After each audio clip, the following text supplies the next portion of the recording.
Back in here, getting up close. Or even up in here. Come on up in this area. Really? Come on up. Move up. Don't be shy.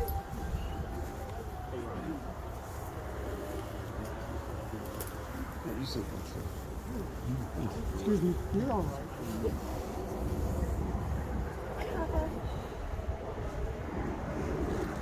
All right, everyone, I will try to use my high school principal voice. It's been so long ago, I don't know if it's any good. I am Joe Stockner. I will be your MC for today. We welcome all of you for being here today. And at this point, Gary Nordahl, a Vietnam combat veteran, has asked to give the prayer. So Gary, would you come forward, please? Let us bow our heads in prayer. Dear Lord, our Heavenly Father, we thank you for the many blessings you bestowed upon us, even the ones we take for granted on a day-to-day basis. Today we are remembering Michael Young, a son, a classmate, a husband, father, and also a veteran. Today, it's a memorial for this gentleman that's going to bring back memories. Some will be a hardship. I hope it brings a smile to your face for things you've done in the past with him. Maybe you shed a tear, but we're here to remember him in that past, in the future. Today, we like to bring things together and ask the dear Lord that He promised us that in time of need, He would be there with us at all times to help us through the thick and thin. I believe 100% that when Michael was in his aircraft having a problem, the good Lord sent His guardian angel down to sit with Michael as a co-pilot. And as he pressed the ejection button, that guardian angel followed him down to the ground, into that water. When it came time, the guardian angel lifted up Michael, put him in a peace that he's never had, and kept him warm, and bring him to our Lord and Savior. Lord, I ask you to bless this group here. Some have come far distance for this memorial. I ask them for a safe return. We ask this in your holy and precious name. Amen. Amen. Thank you, Gary. The impetus of this day was a conversation between myself and Doug Pratt. And Doug, take it from there. It's been a project, been a long time coming, and Michael was a good friend of mine. He helped me a lot, worked for me, and I just wanted to see this taken care of. So I gave Michael his first airplane ride. Could never get over it. He just loved it. And I guess it's my fault then that he's here. So, anyway, go ahead, Joe. All right, true to military tradition, we never leave a buddy behind. And Doug and I, being old Army veterans, believe that very strongly. And that was another one of the impetuses for us to get this tombstone placed here in the cemetery, that it will always be known because it's here. But we didn't do this alone. All of you people have been involved in this. And I want to recognize all the people who stepped forward and said, hey, you're going to do this. I can do this for you. And I'd like to start out, first of all, with Michael's widow, Jackie Sherman. Jackie, will you raise your hand, please?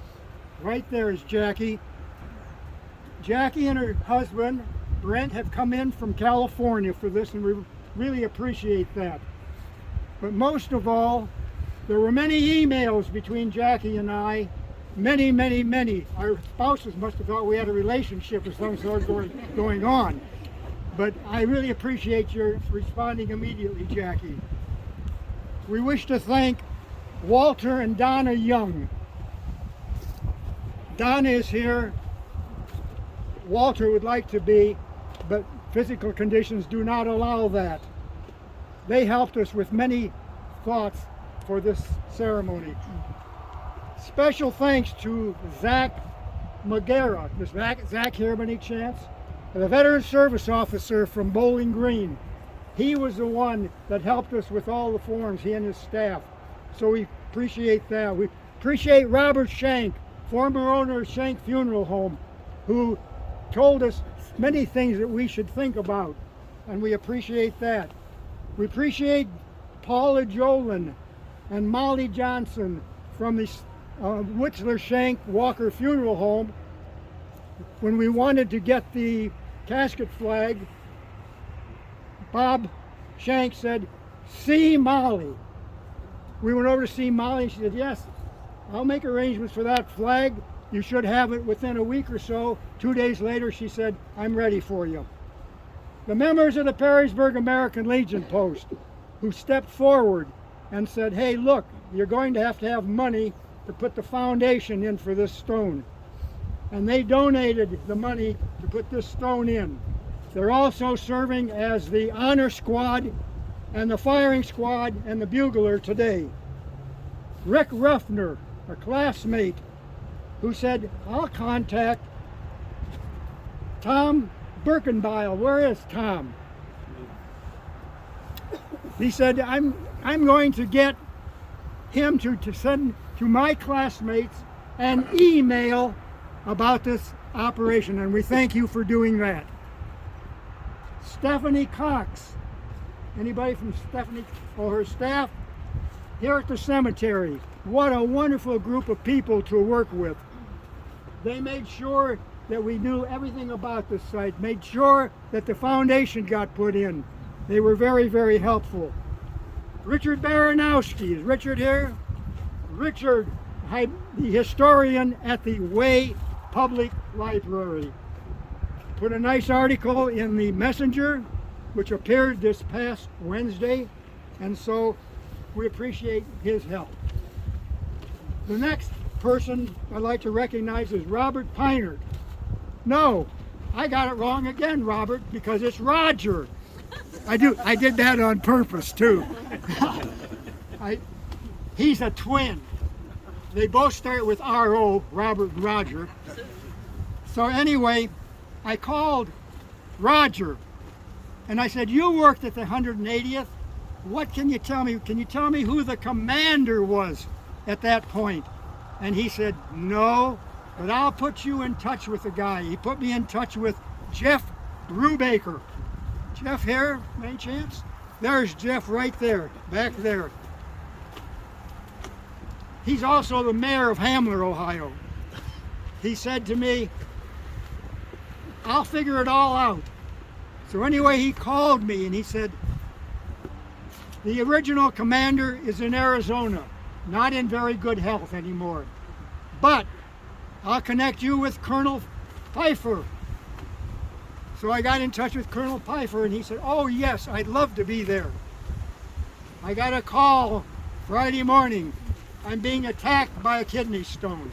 Oh, But no, he said, "I'll get somebody for you. In the meantime," who? Colonel somebody. No, I don't have Colonel Pfeiffer's not here. No, he's down with a kidney stone. We appreciate another colonel being here. Also, Jeff put me in touch with Staff Sergeant Menifee to be here with us today, and I'll introduce him later. He's right here, standing here with the flag. So, all these people have been a great help. But so, since Colonel Pfeiffer could not be here, he said, "I've got another great guy with you who I know knew Michael, and he'll tell you about his connection with him."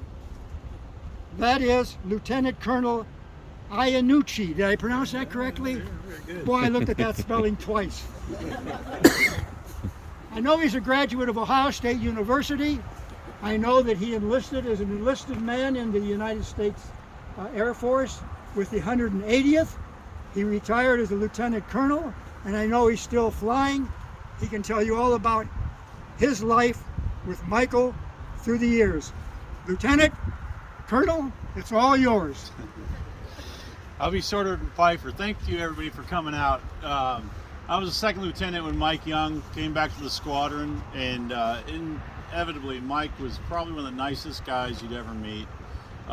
You know, you say that, but it's truly I mean it heartfelt. He was enlisted for a long time. He was only with us for 6 months before he passed. We're coming up on 32 years since he passed. He had his side business, painting stripes in parking lots.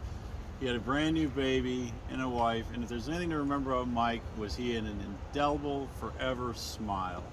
So every day out there is a true pleasure, and it's just another sadness in our hearts that he was gone. So thank you for coming out, and do remember him well, because he was a great human being. You got it back, Joe. Thank you. First of all, I'd like everybody that was associated in any way in the 180th to raise their hand. We thank you all for being here. How about all those classmates of Michael's? I know we've got a few of them scattered around here, and we thank you for being here. And we also thank all of you people who just turned out because he was a friend somewhere along the line. Is there anyone in here that would like to share a brief special moment about Michael?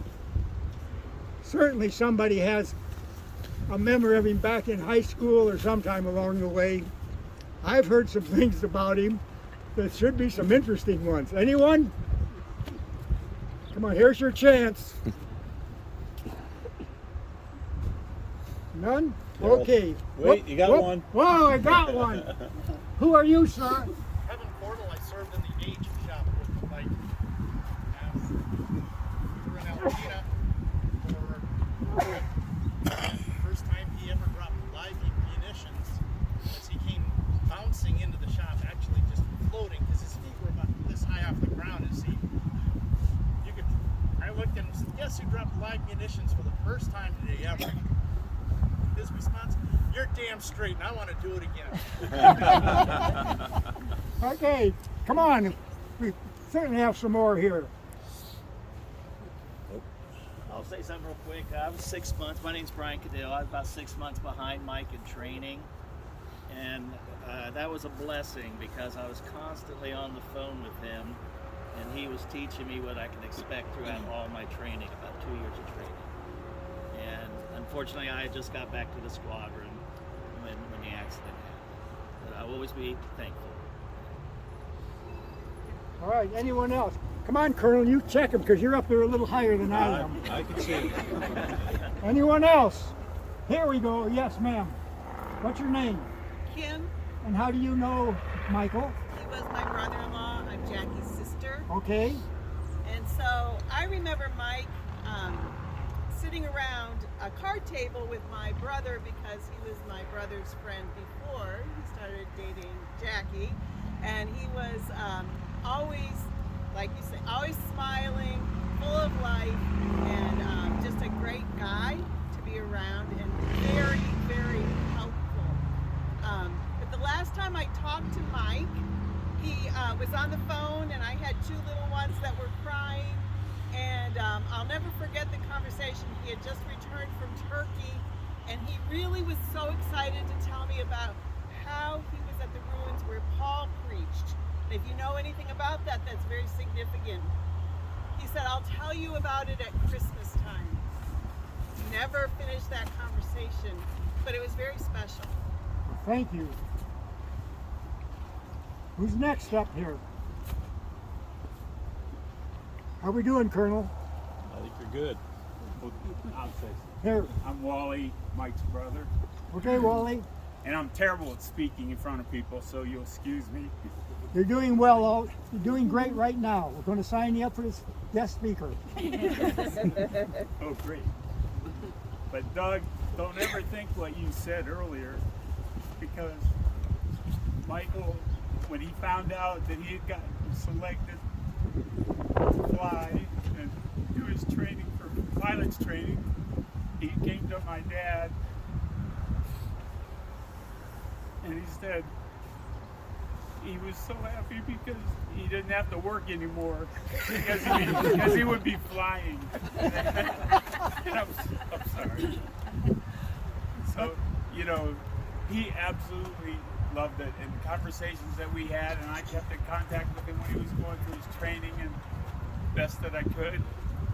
And he truly, they talked to the commander one time when he came back, and the week before, I think, his actual accident, the commander said that they had to go out and practically drag him out of the plane because he kept doing touch and goes. He was having so much fun. So he really, truly loved what he was doing. Oh, thank you. Anyone else? How we doing, Colonel? Good. All clear? I'll share an earlier Okay, Jackie. non-military memory. This is one of my favorite stories of Mike, and it was our third date, and we went to a steakhouse. It was a prime rib steakhouse somewhere in Maumee. I don't remember the name of it. He took me to this this restaurant, and we're, you know, just trying to get to know each other still, and he's telling me about his life in Ravenna and how you lived on a farm, and he would go to his grandparents' house and work, and when they got done, they would, I think you, Wally, you and Mike would nap under a tree when they were done, and resting their heads on their pet cow Star.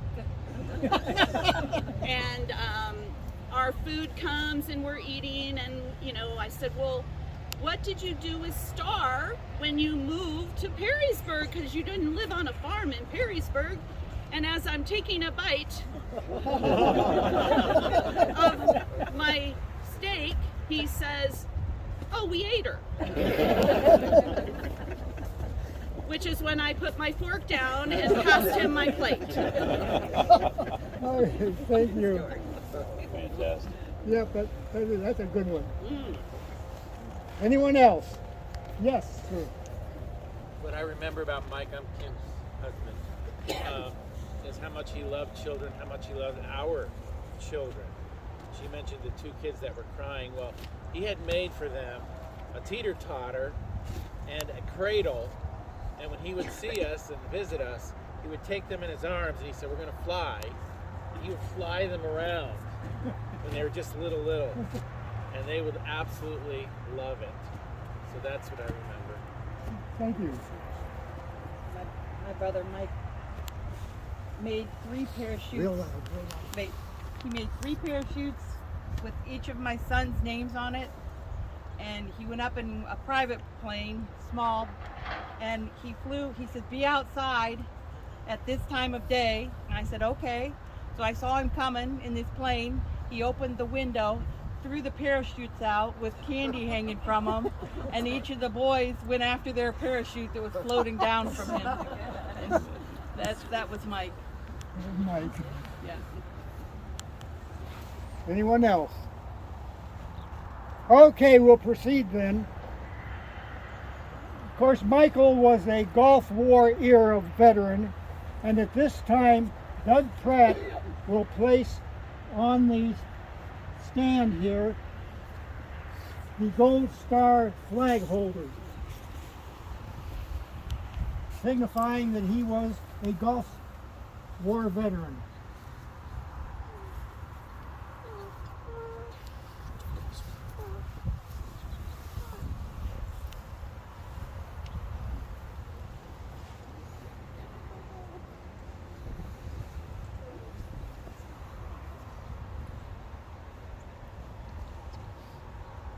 At this time, you have the flag? Jackie, would you place the American flag in the holder for us, please? Doug will hand you the flag. Want to come around here, Doug?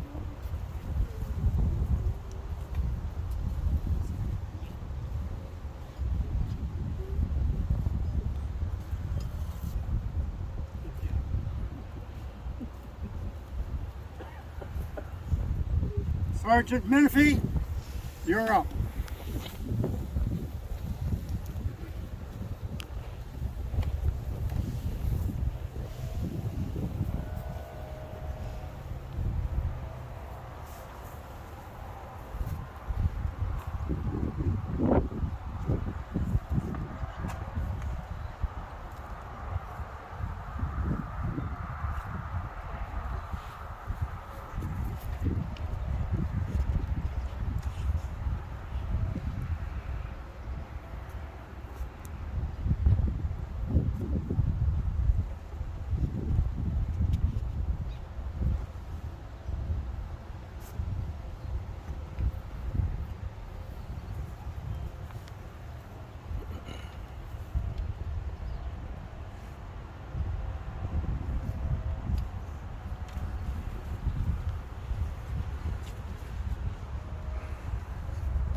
At this point, the American Legion Post number 28 will fire the military custom salute, followed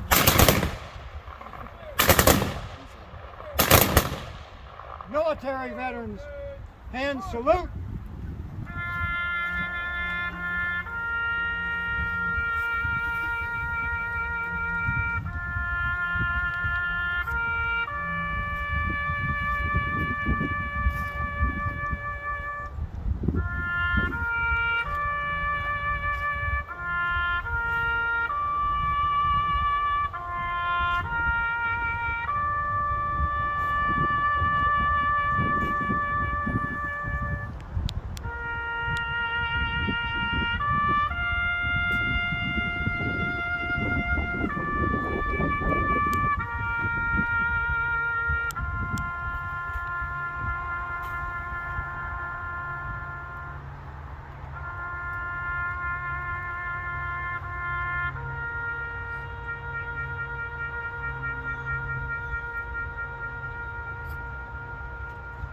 True.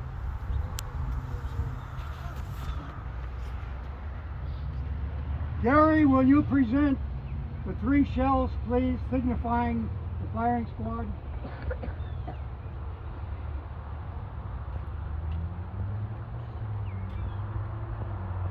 It seems that the older I get, the more memorial and funerals we wind up attending. The first funeral I ever saw was JFK, and recently Queen Elizabeth. What a show. Man, those Brits do it right. They practice, they rehearse, they do everything. But in this country we do it a little bit differently. It makes no difference male or female. It makes no difference of your rank. You're in the service or you were drafted, you did your job no matter what it was, you obtained an honorable discharge, and we are here today. Why we do this? Because of his patriotism, his duty, protecting me and you. It takes a challenge in the military. It's an eye-opener. Trust me. What is right and wrong differs quite a bit in the military. The first rounds we fire is representing the word duty. He did his duty. The second round is he had the service and got his honorable discharge. And the third round is for country. And if you serve and have that honorable discharge, the country guarantees you a military burial. As long as you have the honorable discharge. It makes no difference of age, when he passed away, or how old he or she is. This is what we do. We do have veterans that don't request the military funeral for whatever reason. That's up to the service person. We talk about the 21 gun salute. Where does that come from? Who picked that number? Well, this country got independence in 1776. If you add those four numbers, we come up with 21. The three barrages, duty, honor, and country, that's how we do that also. It doesn't matter, like I said before, if you're John McCain, Senator, POW, it doesn't matter, Herbert Walker Bush, President of the United States, or Michael Young of Perrysburg. Everything you see on TV and all that is great, but at the final end, they all have the same ceremony which you witnessed today. There is no difference. I have 3 shells here, 1 from each firing of the 3 rounds, and I will present that to you.